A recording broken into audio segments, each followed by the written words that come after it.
Hello and welcome back to another episode of Caribbean Cowboys Treasures and Adventures. Today, our items of the day are in the category of old Byzantine crosses made of lead or bronze. Now, when we say Byzantium or Byzantine crosses, we're talking about a period of time in ancient Europe. And the Byzantine Empire actually stretched 1.5 million square miles. It was huge. It was basically an empire that came about after the fall of the Roman Empire. So a really exciting period of time. And the crosses that we're going to be looking at are about pendant size. So the people who were wearing them or had them in their house, they would either be on necklaces or they might be above their bed. They were very small, but they are all from the period of time known as Byzantine period. Now, Byzantine is a Greek word, and it was a Greek colony, actually, which is on present-day Constantinople. Constantinople is now Istanbul after the Muslim emperor conquered Constantine. So this is the period of time that we're talking about, and let's get into looking at 7 very unique, authentic Byzantine crosses. So we're going to look at, as I had mentioned, we're going to look at 7 very unique Byzantine bronze and lead crosses, and we're going to scroll through them real briefly, and I'm going to go into a little bit more detail about each one of them.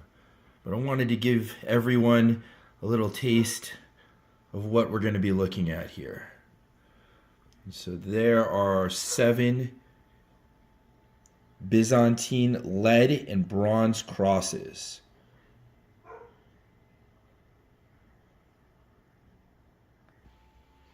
So, since we are on the topic of lead crosses and bronze crosses, let's go into a little bit of detail, a little chemistry class here about those two metal compositions. So let's start with lead. So why were these crosses primarily made of either lead or bronze? Well, it was a very easily accessible, inexpensive metal to use, and lead a very inexpensive element to use. And of course, back then they didn't know about lead poisoning. In fact, a lot of the sewers in Byzantine period and prior to that were made of lead, and so they had their running water flowing through lead pipes. But I digress. We'll get back into a little bit more specifically about these lead crosses. So lead is an element. It is on the periodic table of the elements. It tends to be pretty soft and malleable. And again, the people who were wearing these crosses were not necessarily, the very wealthy class or the aristocracy. They weren't even sometimes, the religious scholars. A lot of times theirs might have been made of gold or silver. So these were just probably worn by just your everyday religious, Jesus follower, Christian follower. And so those were the ones that were made out of lead. And I do have a couple of examples of those. The majority are actually made out of bronze. So let's go into a little bit more detail about bronze. So bronze is actually a mixture of copper plus tin, and can also have some other elements or other metals mixed in there. Could have aluminum, you could have zinc, you could have magnesium. There could be a lot of other metals in there, but it's primarily copper plus tin. And that's a stronger kind of form than lead. So the bronze ones were more durable, and these crosses were most likely found in the dirt somewhere, and so they are pretty decent preserved. When they were found, I don't think anybody's seen them probably for over 1,000 years. And as far as dating them, they do have some average time spans, but to pin it down to an exact year or even a decade, sometimes even within 100 years is pretty difficult, but we do have kind of a period on them. So let's take a look in some more detail about these crosses. Okay, so let's take a look at our first cross here. This is a Byzantine cross made of bronze from about 700 to 800 AD. And again, as I had mentioned, this is not a perfect science unless we go back and really carbon date some of these, none of which have been carbon dated, but we're figuring somewhere around 700 to 800 AD. And this one was found in the Balkans. So when I say the Balkans, we're talking about an area in southeastern Europe.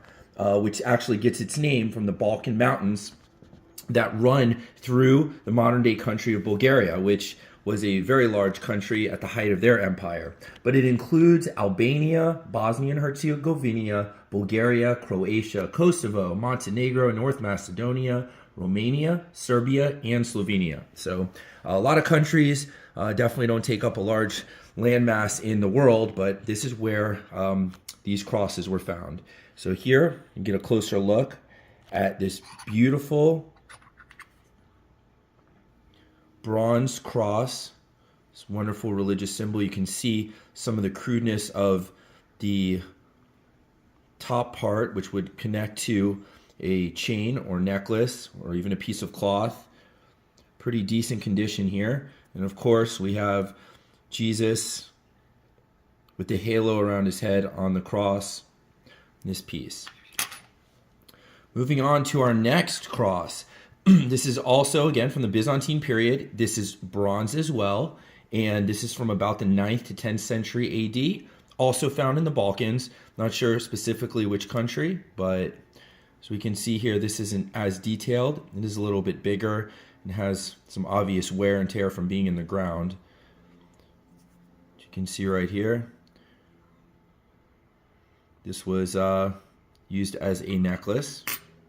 Moving on to our third cross. This one is from around 1000 to 1200 AD, and this one is actually found in Bulgaria. You see again, we have Jesus on the cross, very different from the other one. I'm going to put them side by side real quick so we can see how, over the centuries, how Jesus was depicted differently by different artists. And to me, this is just like a piece of art. Every artist is different in the way here that they're depicting Jesus on the cross. Okay, so our fourth is from about 800 to 1000 AD. And you see here, there's no Jesus on the front, but if we do have a cross, looks a little different than the others. You can see the arms kind of get narrower towards the center. This one is also made out of bronze. There's a beautiful, beautiful patina.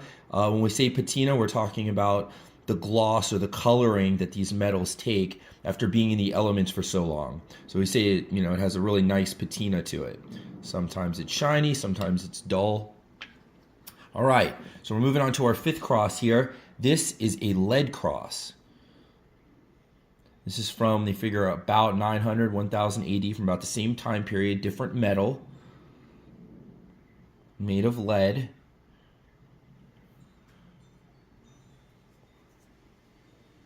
And if you look real close, you can see the head of Jesus, you can see his arms and part of his legs. I'm sure it was a lot more detailed, when it was first made. Okay, now we have two tiny ones here. And take a look at our sixth one.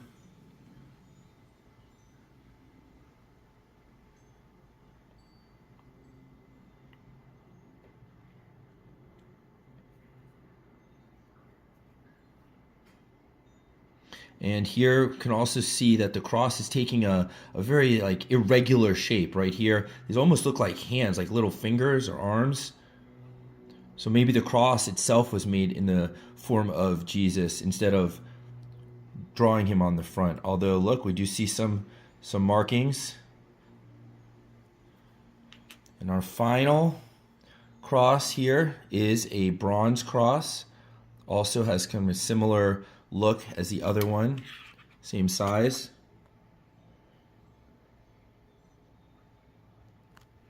And so these are our beautiful collection of Byzantine lead and bronze crosses. I'd like to thank everybody for listening and watching Caribbean Cowboys Treasures and Adventures, and I look forward to seeing all of you next time. Take care and God bless.